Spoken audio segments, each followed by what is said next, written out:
When we talk about leadership, there are a lot of leaders that we like to emulate. There are a lot of leaders who we like to take as role models in our life.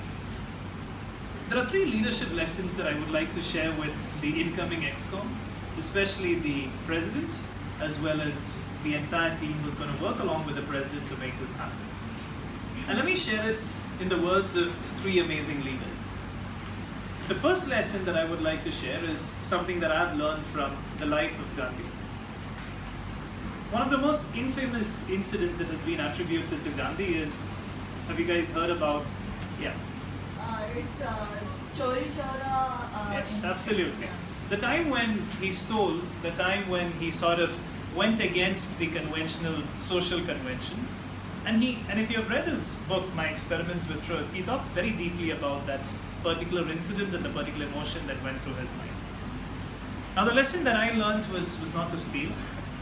The lesson that I learned from him was that if you're a leader, it's very important to admit your mistakes. None of us are perfect. None of us. If any of us were perfect, then for sure, 1, we wouldn't need Toastmasters. And second, you would have been doing something completely different. We're all here to learn. Toastmasters is an organization which promotes communication and leadership, right? So the first rule, the base rule that I'd like to set is, if you have made a mistake, it is perfectly fine to admit it, and as Shreya put it very beautifully in the principles of Kaizen, share it with others. It takes a lot of courage, but it also talks volumes about your integrity. That's one. The second is what I learned from the life of Nelson Mandela. Now, for those of you who are not aware, Nelson Mandela spent a majority of his life, the time when people become leaders and start building their image, Nelson Mandela spent all that life in jail. It was towards the fag end of his life that he sort of recouped, he sort of came back into limelight and started leading one of the largest democracies out there. Now what I learned from his life, and this is another message that I want to share with the leadership, is that it's going to be difficult. A lot of the tasks that you're going to set out for yourself in the next 6 months are going to be difficult, but it's worth the wait. It's really worth the wait. Most of us are willing to run the race, we're willing to run 80, 85, 90, 95%, and then we give up. It is so important to go all the mile and finish. If you believe that as a team you can achieve something, put all the effort in and ensure that you achieve it. Because the ExCom out here definitely is capable enough, and that's why you've been elected to your term. More importantly, the kind of persistence that you put will determine the kind of leadership style that you want to put in place. The last one, and this is my favorite.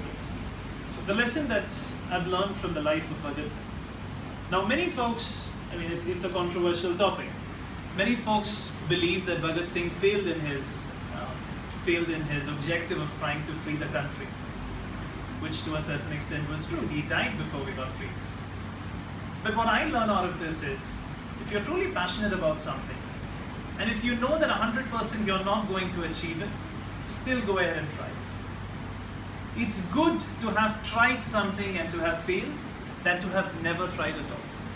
And if as an ExCom you do not try impossible things, the club will never achieve greatness. It's critical that you take up impossible targets. In the industry, it's a common practice. You talk about, I don't know, have you heard of the term called BHAG? BHAG, Shreya? Sorry? You've heard of the term called BHAG? Okay. BHAG has its roots within Kaizen. BHAG stands for Big, Hairy, Audacious Goals. It's not a word that I made. I know it sounds weird, but it's not a term that I made. Google it out.